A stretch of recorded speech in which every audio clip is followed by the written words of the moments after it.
Le Grand Matin Week-end, 6h-10h, Clément Barguin. L'équipe de France élimine le Portugal au tir au but et se qualifie pour les demi-finales de l'Euro. Les Bleus affronteront l'Espagne pour une place en finale. On va refaire le match ce matin sur Sud Radio avec une équipe de choc. J'ai de la chance d'être entouré autour de la table d'Ilyes Peters, journaliste football spécialisé pour le site 90minutes.com. Bonjour Ilyes. Bonjour Clément, bonjour à tous. Un supporter portugais autour de la table aussi, Albin Teixeira. Bonjour. Bonjour Clément. Bienvenue bonjour sur Sud Radio. Et puis nos deux journalistes de la rédaction, Théo Ampillac et Louis de Kergorlé. Bonjour à tous les deux. Rebonjour à tous. Bonjour Clément, rebonjour. Alors c'est la question qu'on pose sur les réseaux sociaux de Sud Radio. Qu'avez-vous pensé de la performance de l'équipe de France hier soir? Et 74% de nos auditeurs disent que cette performance a été peu reluisante. Ilyes Peters, vous êtes d'accord avec cette majorité d'auditeurs?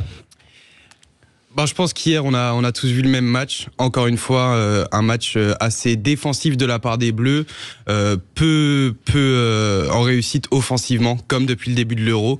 L'essentiel est là, la qualification pour les demi-finales.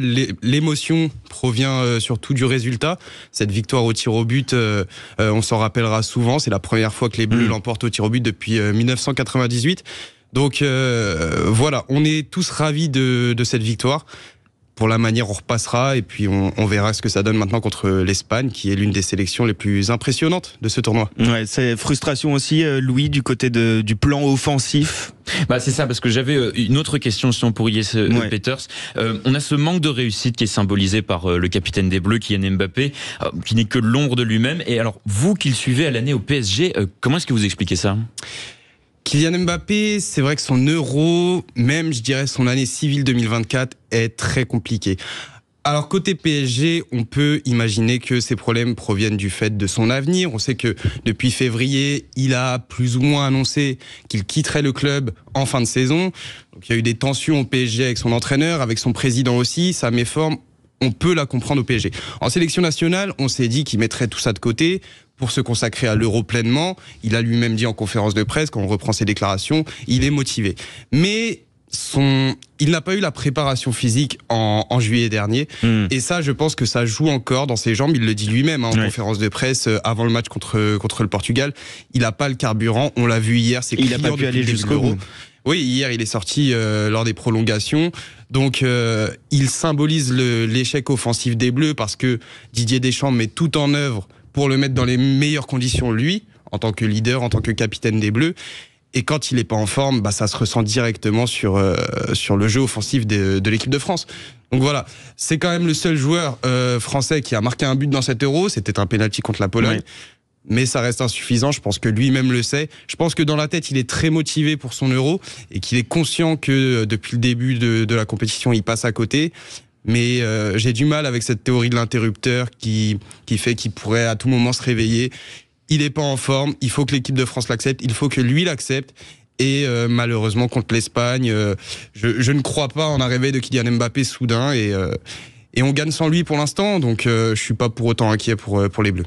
Il y a lui, il y en a d'autres, des joueurs fatigués. Théo, c'est un peu l'ambiance de cet Euro. On a l'impression que voilà, on reste tous un peu sur notre faim avec beaucoup de frustration finalement. Non, c'est sûr, et puis surtout quand on voit le nombre de matchs que les joueurs font par saison, c'est vrai que quand on rajoute en plus une compétition internationale, là pour le coup européenne, à la fin de ces nombreux matchs, c'est sûr que à la fin, forcément, les joueurs payent forcément le prix de leur saison. Donc oui, les joueurs, ça se voit, sont plus que fatigués. Il n'y a plus, on voit les actions françaises ne vont plus de l'avant. Ils sont beaucoup en bloc défensif. Enfin, c'est vraiment un rôle vraiment très très défensif que malheureusement où là le problème physique est présent, quoi. Albin, des joueurs fatigués, il y en avait dans l'équipe du Portugal. Je rappelle que vous êtes supporter de l'équipe du Portugal. Comment ça va ce matin? C'est la gueule de bois. La gueule de bois, je pense, pour tous les supporters portugais, parce que on avait l'équipe pour. On a une armada, le 11. Je reste persuadé que le 11 que le Portugal a, c'était l'un des meilleurs dans cet Euro, on va dire top 3. Et après, sur les joueurs fatigués, on a vu des joueurs fatigués en fait dans toutes les équipes. Donc il y a cette notion de match. On voit des saisons déjà où c'est à 38, 40 matchs pour un petit club limite, avec les matchs de coupe et on rajoute les matchs amicaux et tout ça.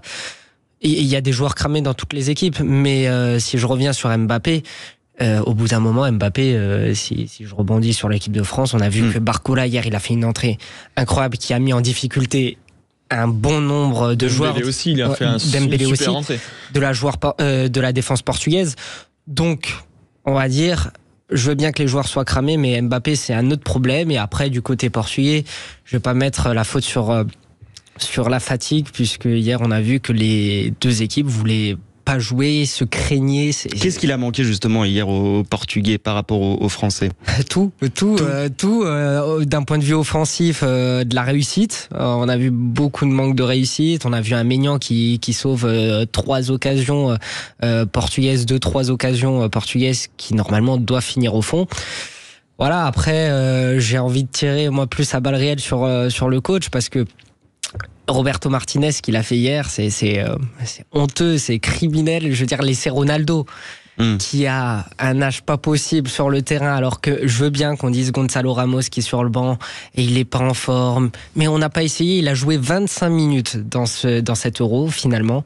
C'est la doublure de Ronaldo. Je sais que c'est pas facile, mais il était cramé hier, Ronaldo. Il était cramé sur tous les ballons. Il était en retard dès qu'il avait une occasion, notamment en prolongation, une occasion comme ça, il doit la mettre. Il la met dans les tribunes. Donc, je veux bien qu'on critique Gonzalo Ramos, mais hier il doit faire son entrée et voilà, après il fait rentrer Joao Félix qui malheureusement loupe ce tir au but. Bon, c'est l'histoire, c'est comme ça.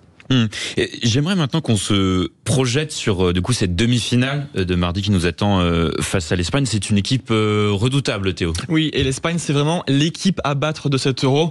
Toujours invaincue maintenant dans la compétition. Elle s'est défaite hier soir de l'Allemagne avec la manière et aussi, on peut le dire, avec du caractère. Et tout ça grâce à qui ? Grâce à l'homme du match, Dani Olmo, auteur d'un but et d'une passe décisive, salvatrice. Il sert magnifiquement Mikel Merino à la 119e minute et entérine définitivement tout espoir de qualification allemande. Alors vous le savez, l'Espagne sera prochain adversaire de l'équipe de France en demi, mais l'Aurora sera privée de ses cadres défensifs et offensifs. Le Breton Robin Lenormand, qui a pris un carton jaune en première période, sera suspendu, tout comme le vétéran Dani Carvajal, exclu en toute fin de prolongation. L'Espagne a aussi perdu son milieu de terrain phare, le Barcelonais Pedri, blessé au genou. Il a dû quitter la pelouse dès la 3e minute et devrait manquer le reste de la compétition. Alors ces absences, elles vont forcément peser dans le jeu espagnol, mais la force de cette équipe, ce sera sa capacité à toujours s'adapter. Avec des profils vraiment différents sur chaque ligne, l'Espagne peut se permettre de trouver la bonne formule à chaque match et forcément ça aide à exploiter la moindre petite faiblesse de l'adversaire. Alors on parle beaucoup du jeune phénomène Lamine Yamal, vous le savez, 16 ans, le jeune joueur du FC Barcelone, mais il y en a aussi un autre qui fait une saison vraiment extraordinaire, c'est Rodri. Difficile de trouver un joueur plus impressionnant à ce poste actuellement. Le milieu de Manchester City est ce qu'il se fait finalement de mieux dans le football mondial. Véritable métronome, capable de contrôler le tempo du match, de faire la passe qu'il faut au bon moment. Bref, Rodri affiche une large palette qui fait beaucoup de bien à l'Espagne. Alors vous l'aurez compris, même affaiblie, l'Espagne reste une équipe très dangereuse et elle pourra compter sur un effectif de qualité. Et ce sera contre la France mardi prochain à 21h. Ilyes Peters, Espagne-France, à quoi faut s'attendre selon vous ? Moi, je m'attends à une opposition de style, parce que qu'on le veuille ou non, l'Espagne a un style impressionnant et brillant même depuis le début de cet Euro, avec ses 2 flèches, Nico Williams et Lamine Yamal, qui impressionnent malgré leur jeune âge depuis le début. La France, dans un tout autre style, plus défensif, plus musclé, plus solide, elle parvient à se hisser encore une fois jusqu'au dernier carré. Je m'attends à une grosse bataille tactique, notamment au milieu de terrain, où les muscles des joueurs français comme Aurélien Tchouaméni, Adrien Rabiot qui sera de retour, ou N'Golo Kanté, défieront en fait la qualité technique des Rodri, des Fabian Ruiz, qui est impressionnant depuis le début de cet Euro. Dani Olmo a été homme du match contre l'Allemagne, il devrait prendre la place de Pedri, donc est-ce qu'il perd au change, je sais pas, mais en tout cas ça va être une superbe opposition.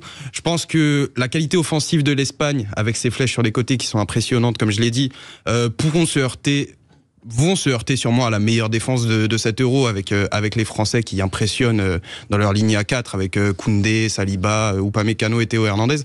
Donc pour les Bleus, il faudra évidemment être plus tranchant et plus réaliste offensivement pour atteindre la finale. Ouais. Et pour l'Espagne, il suffira de jouer son jeu et de nous éblouir comme depuis le début de cet Euro. Mais on espère évidemment une victoire française. Comme on voit une équipe de France qui joue vraiment très très bas en mode défensif, est-ce que justement cette équipe d'Espagne ne risque pas de prendre l'avantage technique et en termes de possession aussi sur l'équipe de France qui peut-être risque de subir pendant quasiment tout le match?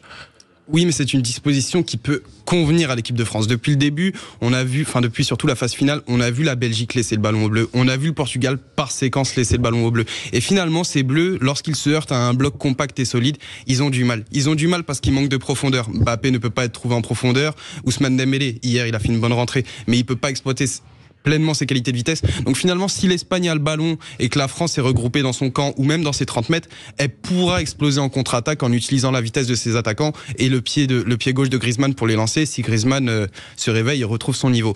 Mais voilà, cette disposition d'être dominé pour l'équipe de France, elle peut lui convenir parfaitement et je pense même que c'est un plan de jeu avantageux pour ces Bleus parce qu'il répond aux qualités de ses meilleurs joueurs. C'est la stratégie à adopter selon vous? Je pense que de toute façon, stratégie ou pas, ce sera le plan de jeu au moins lors des premières minutes. L'Espagne va prendre le contrôle du ballon comme elle le fait depuis le début de cet Euro et imposer son jeu, s'installer progressivement dans le camp des Bleus pour essayer justement de porter le danger sur les cages de Maignan. Mais comme je l'ai dit, cette situation peut avantager l'équipe de France, à condition bien sûr qu'Antoine Griezmann retrouve son pied, que Kylian Mbappé retrouve sa pointe de vitesse. Donc on verra mardi. En tout cas, ça promet une opposition de style très intéressante et un match, je pense, très équilibré. Et un 0-0. Supporter portugais, c'est pronostic 0-0. L'équipe de France, c'est un peu ce qui se passe depuis le début de cet Euro. En fait, j'ai l'impression que Didier Deschamps arrive à déjouer la stratégie de toutes les autres équipes.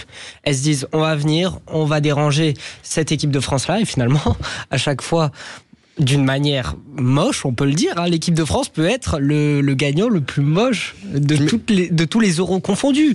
On va pas se mentir que quand on marque pas un but dans le jeu, quand c'est très poussif défensivement, je vois pas quelle équipe a gagné un euro d'une manière aussi moche. Je veux bien qu'on dise le Portugal en 2016, mais le Portugal en 2016 a gagné, a marqué, même si c'était moche, moi-même je le dis, ils avaient marqué. Là, tu marques même pas, quoi. Vous êtes d'accord avec ça, Elias Peters ?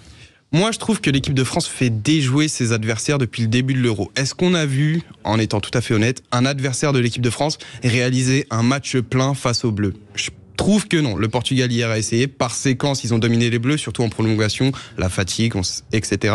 Les Pays-Bas. Et encore, la France, je trouve qu'elle impose un combat physique auquel peu de sélections peuvent répondre. Et ça fait déjouer énormément de sélections. Hier encore, le match de William Saliba en défense. Cette équipe, je la trouve imprenable. Je rappelle qu'elle n'a pris qu'un seul but depuis le début de l'Euro. C'était un penalty de Lewandowski qui a été retiré.